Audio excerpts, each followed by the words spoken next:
I made zero progress during my first 8 months of lifting as a runner. And if you're watching this video, I'm assuming that you're in the same position as I was, or you're trying to avoid being in the same position as I was in. And so this video is just gonna be outlining my whole story from my first time lifting, those 8 months, what I learned, the mistakes I made to now where, I'm jacked and fast. So let's do this. So I got into lifting for the same reason as to why many people get into lifting, and that's because I wasn't happy with how I looked. Specifically, I wasn't happy with, how skinny I was, how weak I felt when I was giving my all to a sport that, I was super like fast and fit in. I was probably fitter than most people on the planet. I wasn't like half-assing it. I was training pretty much 7 days a week when I'm running, and I wasn't seeing any results from that. I looked skinny, I still felt weak. So I always wanted to be more than just a runner. Now that I think about it, in the back of my head, I just wanted more out of my body. I wanted to be jacked, I want to be fast, but I just didn't think it was possible.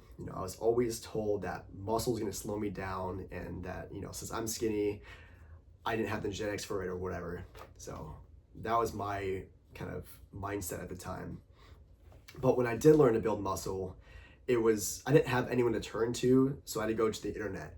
And the internet was just full of these bodybuilders saying to train, push pull legs, lift 6 days a week, you need to be high volume, high frequency, yada yada yada. And these fucking idiots, oh my god. It's hard. It's hard to find information, especially when you don't have anyone to guide you. So I didn't have anyone to guide me when it came to lifting or building muscle, because the only lifting I would do at the point at that, with running, was just high reps, low weight, since that's how runners should lift. I just had no guidance, and all the advice was just built for people on gear, not for people like me who were running a bunch of miles and also lifted. That's why I made this channel. That's why I want to coach runners who are in my position, because there's not many people out there who can help guys like us. So all in all, even after getting to lifting, I still felt fatigued all the time. My race time started dropping, and worst of all, I was still skinny. So I made zero progress during my first 8 months of lifting. I just felt stuck. I started blaming running for it, and I just hated how skinny and how slow I was, and how I was becoming, that I ended up quitting running altogether. And within a few months of that, I thought it was like the best decision ever, right? I was actually making gains in the gym. I was getting stronger. I was finally seeing some muscle. When you flex your chest, you can kind of see bulge out. I started seeing that in the mirror, and I was getting super excited. And it was all great and all fun and games until a few months after, when I got fat. I lost my abs, my face got all bloated. This is what fitness looked like to the bodybuilding world, where you're as big as possible, bro, but your health suffer with it. My asthma symptoms I didn't have since I got into running came back, where I'd walk up a flight of stairs and I feel out of breath. I was jacked. I wasn't jacked. I was bulky, and I had some strength on me, and I was pretty happy about that. But my health suffered, and I knew in the back of my mind again, this wasn't right. This didn't feel right, and I had to make a change. But I also didn't want to go back to being the skinny runner either. So I was left at kind of a dilemma. Do I get fast but get back to being skinny, or do I stay slow and bulky and probably die of a heart attack as a bodybuilder? So I kept testing through years of trial and error, and eventually I built myself a system that allowed me to be both fast and jacked. With training, I changed that dramatically. Instead of going to the gym 6 days per week, it's now 2 to 4 days a week. I was doing 4 days at first until I wanted to go to 3, and I realized 3 is what works for me. Some runners, they want 2, some want 4. I'm coaching guys on 4 right now, but I personally just 3, just having those 3 days to have maximum intensity, And this helped because I didn't have any more junk volume, no more wasted time in the gym. I was able to actually recover from my workouts, my running, so my running speed and my lifts got better from just doing that simple change enough. But it also wasn't enough, because if I were to do a lift and a run on the same day, I wouldn't be able to do good on the other one, even if I separated them by the 4 to 6 hours I always preach. Or if I do a run in the AM and a lift in the PM, I still didn't recover properly. And that's where I looked at my diet, right? All this time, I believed that I couldn't build muscle because I was skinny and whatnot.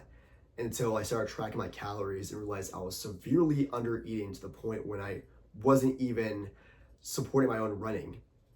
So once I actually increased my calories, both my running and my lifting got faster. So if you're somebody who's potentially under eating, if you swear that you're skinny, just take a look at your diet, MyFitnessPal, Chronometer, and just take a look through that and just get the amount of calories you need, get the amount of protein, carbs, and whatnot. And speaking of carbs, I started doing like carbs around like my workouts too, fruit juice, bananas, whatever beforehand. And that made a huge difference too, because unlike what most people on the internet say, carbs are fuel for your exercise. You are a high performing athlete who wants to go into running and lifting, which are two pretty intense like disciplines to get into. So you need to train like one, eat like one. So not only do you have to have the amount of calories to support like your training to build muscle, also need to have the right like macronutrients too. Like of course have a balance of protein and fats, whatever, but like carbs around your workouts before bed, I found that works the best for me. That gave me a boost. It gives my clients boost too. So take it as you will. And also on top of that, eat in a lean surplus too, like a lean bulk. No more, you don't have to go like 500 plus calories above your maintenance, just 200, 400 calories above. That's all you need to build muscle if you're a skinny runner. If you're fat, yeah, maybe go like a deficit or at the very least maintain. But if you're a skinny runner like I was, 200, 400 calories in a surplus. The last thing that really changed for me too was just my mindset and identity. I started to believe that I could build muscle, that I could get jacked as a runner. And I stopped training just like a bodybuilder. I stopped training just like a runner. I trained like someone who wanted to be fast and jacked. I didn't care if I was the most shredded or like the most fast. Like I wanted an even balance of both. I want to be a person who can, still like run fast in this local 5K, but also have muscle. Like I don't care if I'm sacrificing a couple seconds off my race time, so it means me building like a couple more pounds of muscle, which you're gonna see in a later video too. If you follow my series, Becoming Fast and Jacked, that I'm actually working towards a sub 16-minute 5K, which is my high school PR by the end of the year. So if I crack that, that's just gonna be more and more proof that this works, that you can do this. I don't care if I'm not in the Olympics or whatever. Like I just want to have a athletic, healthy body that looks good but performs well as well.